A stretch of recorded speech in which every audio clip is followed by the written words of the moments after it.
हमने पहले भी कथा में कहा, जो जीवन परमात्मा ने दिया है और अच्छे से जिंदगी जी रहे हो, 2 रोटी प्रेम की खा रहे हो और अलमस्त अपनी जिंदगी जी रहे हो, तुम्हारे सोने दुनिया का सबसे ज्यादा किस्मत वाला व्यक्ति कौन है?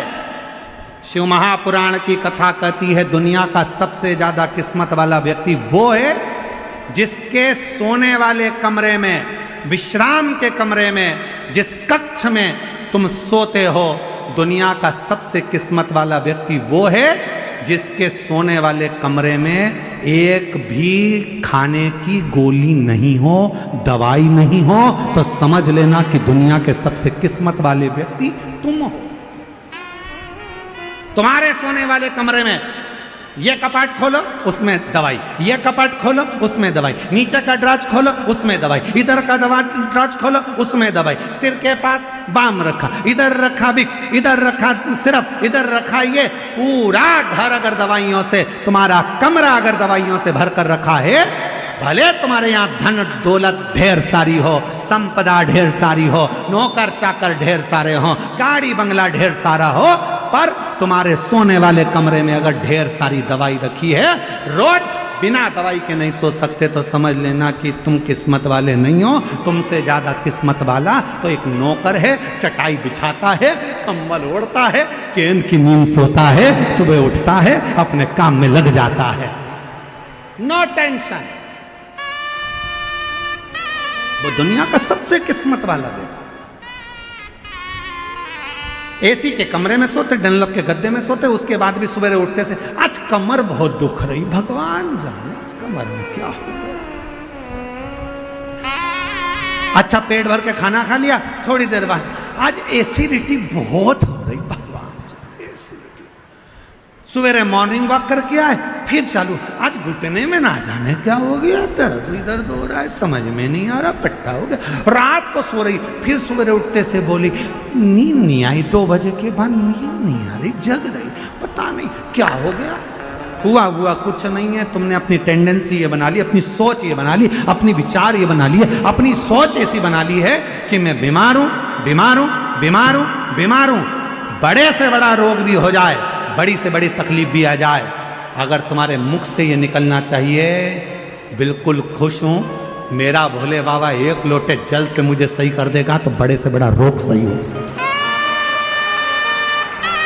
पर विचार सोच आपने ऐसी बना के रखी, इतनी बीमारी हो गई, इतनी बीमारी हो गई, गुरुजी ऐसा।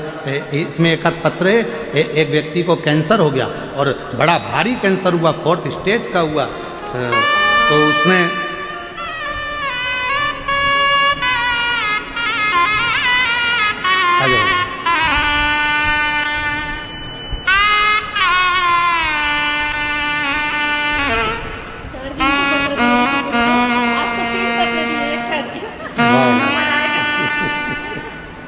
बधाई आप लोगों को। कौन सा पत्र था? बधाई आपको, बेटे का जॉब, बधाई बहुत बहुत। एक बेलपत्र इसको दे, शिव कृपा।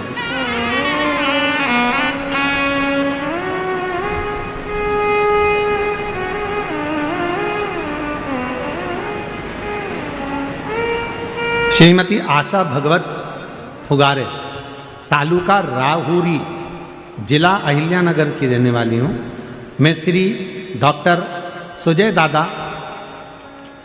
उनकी बहुत आभारी हूँ, इतने नज़दीक से कथा सुनने का मौका दिया। मैं दादा को बहुत बहुत धन्यवाद देती हूँ। गुरुदेव, कैंसर था, कहीं बैठी हो तो हाथ हिला सकती हैं। कैंसर था मुझे, कैंसर का ऑपरेशन करवाया, पर उसके बाद फिर पलट कर आया। तब ऑपरेशन नहीं करवा सकती क्योंकि शरीर ऐसा नहीं था। तब मेरी सहेली ने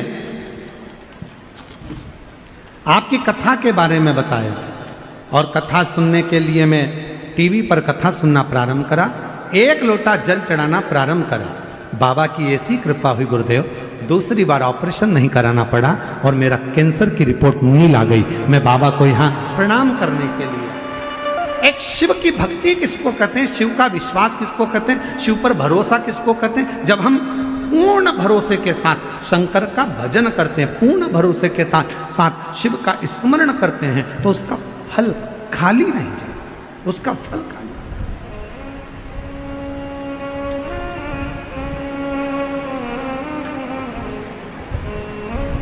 कोई सोचे मैं किस्मत वाला, मेरे पास इतना धन, मेरे पास ना ना, किस्मत किसको कहते, किस्मत वाला किसको कहते, जिसके एक भी दवाई की जरूरत ना पड़े, एकदम स्वस्थ मस्त और दोनों हाथ आनंद के साथ हर हर महादेव, कोई चीज की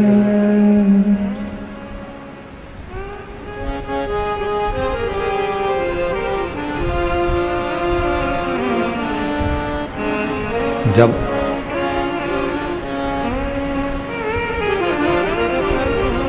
हम आप शिव पर पूर्ण आश्रित हो जाएं, पूर्ण आश्रित। पार्वती जी ने जैसे कहा कि देवाधिदेव महादेव से कि प्रभु पिताजी कोई चीज की जरूरत नहीं, पिताजी मेरे पति के पास में सब कुछ है, चाहे फिर वो कैसा भी जीवन हो, यदि आप संतुष्ट हैं,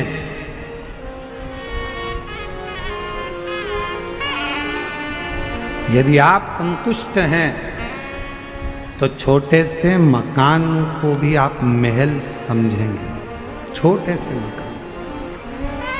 और यदि संतुष्ट नहीं है तो दुनिया की सारी खुशियां यदि आपको मिल जाए, सारा वैभव आपको मिल जाए, तो भी वो कम ही पड़े,